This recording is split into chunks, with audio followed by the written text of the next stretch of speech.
Hey guys, welcome to Faz Radio. Let's get started. ETH has a problem. All they're going to be doing is encouraging people to use other blockchains and stuff like that. A number of them are moving now. Star Atlas now is going to be using Solana.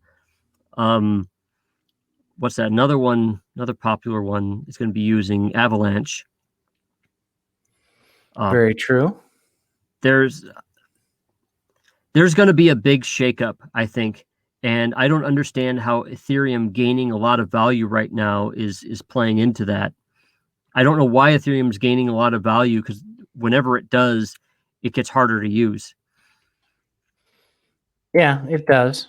And I think it's going to get more complicated. I think they need to definitely take the interfaces and the instructions and different ways of getting things accomplished and making it a lot simpler. You and I are on the higher end of knowing what we're doing, and we still screw it up all the time. So I think that's going to be a key to success in the future, as well as making it simpler for people to accomplish what they want to accomplish. Isn't Polygon supposed to be making Ethereum easier? It does. It does. Once you get the funds over where they're supposed to be. But that is the complicated process. And if you don't know what you're doing, you're throwing your ETH up into the metaverse and you may never see it again. So yeah, I think there's got to be, I thought I read something about Coinbase eventually supporting Polygon native. Right now they're supporting Polygon as an ERC20 token. If Coinbase were to support Polygon native, now you have a clear way to get money into Polygon, just Polygon in general, and NFTs. That, I think, would be the game changer. It seems that a number of these different alternative networks have Ethereum tokens, or Ethereum, or they're represented on Ethereum as well, just so that they can work at all. Apparently the hard part is getting the networks themselves supported by Coinbase, or just on ramps and off ramps.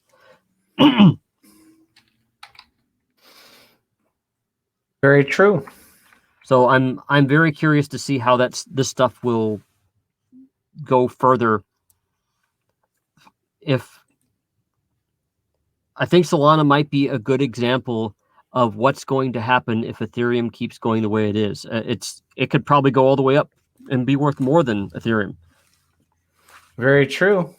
Until it starts buckling at the knees with traffic, and then people use a third one. I think there's going to be a fight for various smart contract layers for a while. I think we're entering the smart contract wars, or the layer 2 wars. Well, there's going to be layer 3 before layer 2 even gets figured out, the way things are rolling, because as soon as layer 2 rolls out, they find problems and issues with that, so they build another solution and call that layer 3. Well, these layers actually have specific purposes and uses. I mean, like, network layers are the same way. You have the physical layer, you have the protocol layer, you have a packet switching layer, and so on. Each layer builds upon the previous one. The problem with crypto is they're trying to do too much stuff in layer 1, or rather the protocol layer. And this is why people kind of dislike XRP, because they're not implementing a lot of layer 2 functionality in their first layer. In their protocol layer, they just want the flat send the money. And they want somebody else to come along and put smart contracts on XRP, because they're of the idea of, if you do something, do your one thing very well. So fine, Flare can come along and make a layer 2 for XRP, and it worked just fine. However, you have Ethereum, which is both money and smart contracts, or value and smart contracts. And that's difficult, because now you're using it for both things, and you're really gumming up the works. I think the best solution is going to be something that scales out the work when the network gets congested. And if it has to scale out to other blockchains, then so be it. Who cares? So that's what's kind of nice about Polygon, is Polygon does that kind of thing. So does a number of others. Yeah. I think as more of these blockchains spin up and contracts are done differently, I think that's going to create a fantastic realm of being able to have options. And I think that reduces fees all the way around. I think it brings a whole new window on how to do this. The problem, though, is we get back into the Apple versus Android walled gardens, because to be optimal and to go within the crucibles of what crypto really is, being open source, ideally you want a mix to where you can cross chain all of this stuff. You can transfer it network to network seamlessly and for zero cost or very little cost. And I don't see that happening, because everybody's going to want their network being used for the rails on this. So I think it also has the inhibiting factor of, then you're going to have DOT pegged against ADA, pegged against ETH, pegged against Solana, pegged against, and everybody's going to dig their heels in deeper to make their ecosystem more closed source and more closed off, so that people will spend their time on those chains. So that bothers me as well. Instead of keeping it open, unintentionally, I think they're making it more closed. I think you might be talking about a specific part of the implementation, because when you open source stuff, it's already out there. You could eventually bring it closed source by saying, okay, any future upgrades will no longer have this. I mean, Bitcoin could eventually be made closed source by the certain set of developers deciding to do it that way, but the original Bitcoin is still open source. It would just be a fork. So when you say developers are going to make it closed source, who is the developers? The moment they make it closed source, they've made a fork. So what you would have is, maybe you call it advanced Avalanche or advanced XRP or advanced Ethereum.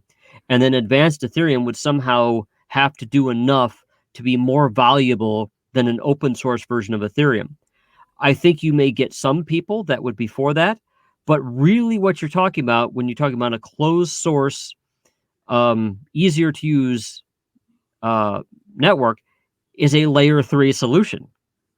Layer 3 is pretty much you're just clicking buttons at that point. It's all the stuff has been done for you, and it's okay if layer 3 is closed source. The layer 1, I don't think will ever be closed sourced. It can't, not the way that it is without a fork. Well, I think that's what we're talking about, though. We want to get off of the ETH platform because of the fees. So using Polygon or any of these others, that's a layer 2 solution. So layer 1, it doesn't matter what happens with it, but layer 2s, that's where I was saying you have a balance between, do we make layer 2 better, or do we just put layer 3 on there and move forward without even bothering with layer 2? I think this is an area where standards have to develop. Are you there? I'm here. Okay. I think this is an area where standards have to develop, because it's too new. And I think right now too many people are trying to do too many things with layer 1 solutions. They're just going to hit a brick wall with that. You can't do so much at once. You have to build something, make something that's being built upon, that is designed to be built upon.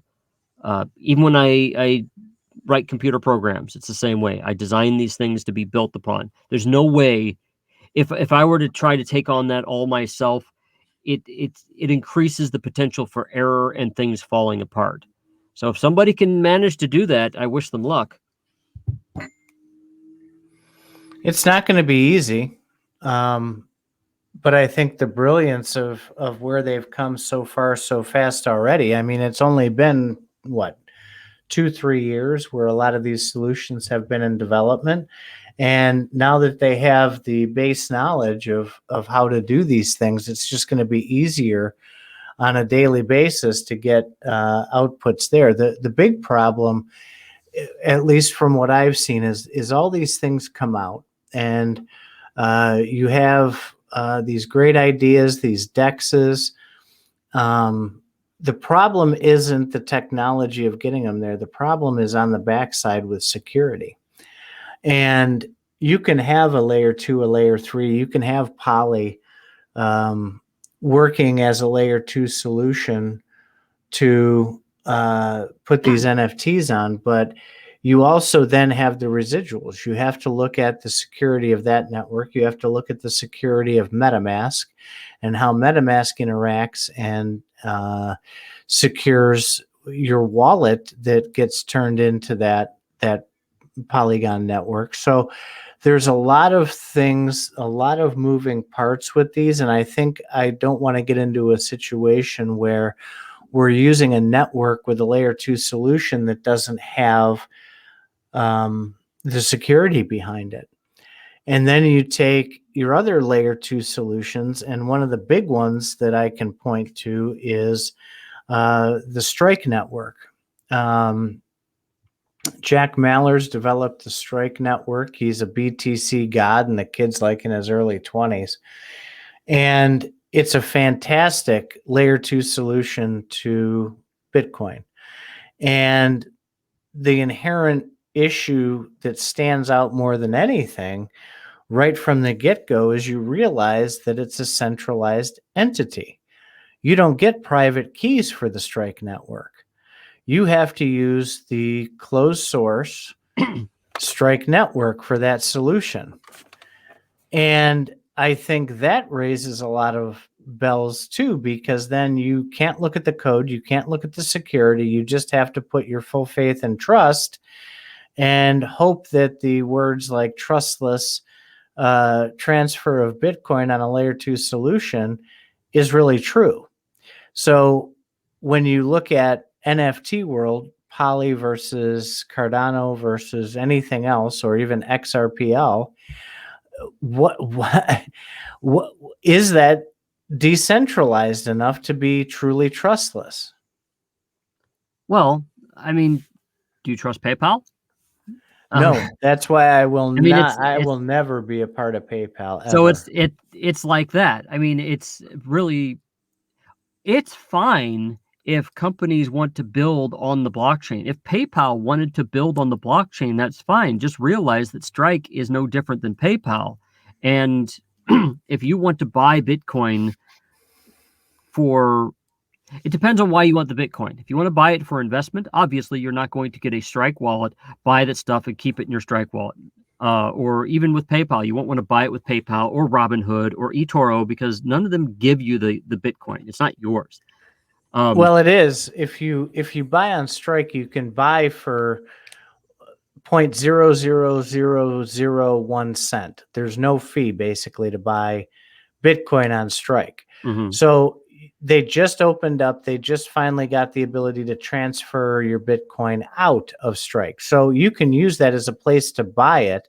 Okay. And then send it out to whatever your ledger or your Trezor or whatever it is that you have. So that the options are there, but that's what I mean is the underlying security is kind of what I'm addressing. Well, yeah. Remember, we're currently using a proprietary solution called Streamyard right now. We're not using everything else that we're using literally besides our crypto wallets. Well, heck, the browser we're using is centralized. The Windows operating system, the Apple operating system, everything else that we're using, we're having to trust a company for. So I personally don't have a problem with trusting a company for certain things. Just realize what you're trusting it for. And if they can provide a solution that fills in a gap, that's great. I've also, I've worked with open source software for 20 years now, And open source software has a problem with being finished. There's a finishing problem.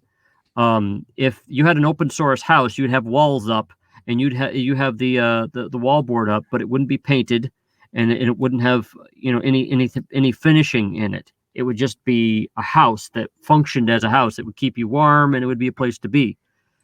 So that's the problem with open source, is this last mile, and the last mile is done better by companies who care more about that, and people are willing to pay for the kind of finishing that they want.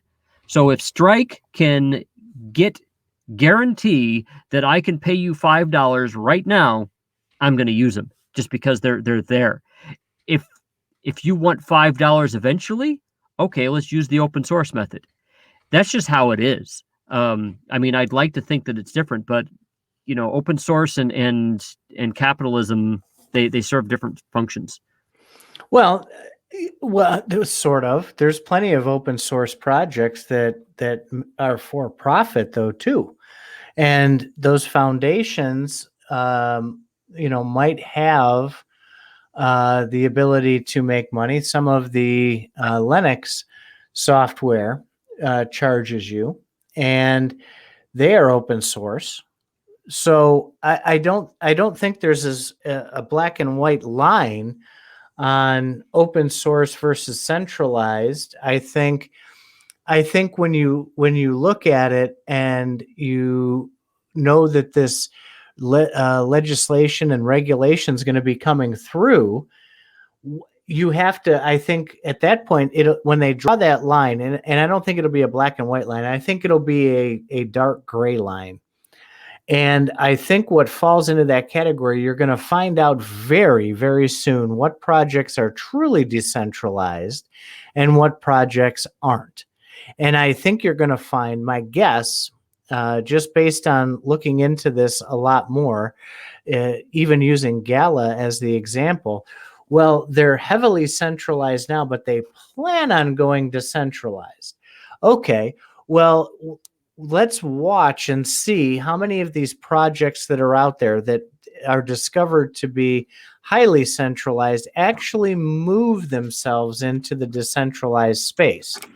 Be aware that even Bitcoin was centralized in the beginning. Satoshi Nakamoto ran the whole thing. Shapeshift is the first one that is actually, that I know of, that is taking physical steps right now, and you can follow it, you can verify it, that is actually taking steps to move to completely decentralized format. So where do you see this, and how do you track this, and where do you put your project under the microscope? And you always have said this too. Well, okay, you're saying that, now show it to me. Prove it. And I think that these projects are going to have a hard time doing that. I think a lot of them will. Well, what you're talking about is a new way of doing things that hasn't been seriously considered before. I say seriously because there are some companies that have based their stuff on open source, and it's been increasing over the years, but at a very small percent. And if it's possible to make something like Shapeshift in a very decentralized way, they could be a good example for other companies going forward. I think other companies might start also realizing that once they make things decentralized, that the regulators can't get to them. Once you put all the stuff in place, who are they going to sue? How are they going to shut you down? So that's why Bitcoin really isn't regulated. It's not because the SEC has decided, oh, well, this is obviously not a security. It means that there's no one to go after. With Ethereum, they have a foundation they could go after, sort of, I think. It depends on how that's set up. And, the reason they're going after Ripple is because Ripple was distributing XRP, and they still are. And they're like, this is obviously coming from you, which is not entirely true. I mean, XRP was created before Ripple. XRP was given to the company. So, I mean, had all the Bitcoin been given to Satoshi Nakamoto and he were to start handing it out, they would give it to Satoshi. They would go after Satoshi Nakamoto. So I think companies are going to start realizing that it protects them more to make things decentralized. They might just I think Shapeshift is an example of a company realizing that. Definitely possible. Absolutely. And if you apply that to some of these other companies who are working in the blockchain space, what steps are they taking today to decentralize? And I understand a lot of them don't have to right now because there is no regulation, there's no legislation. But what I think you're going to find that a lot of them aren't going to want to let go of that power that they have with the centralized system.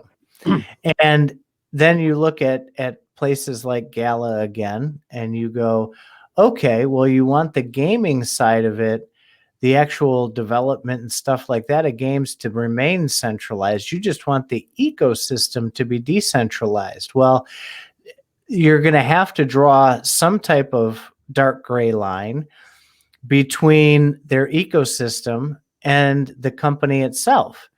Because if you don't, then you can't say one thing is centralized without having both centralized, nor can you say both are decentralized without having them both decentralized. So that's an entirely new layer of decentralization as well.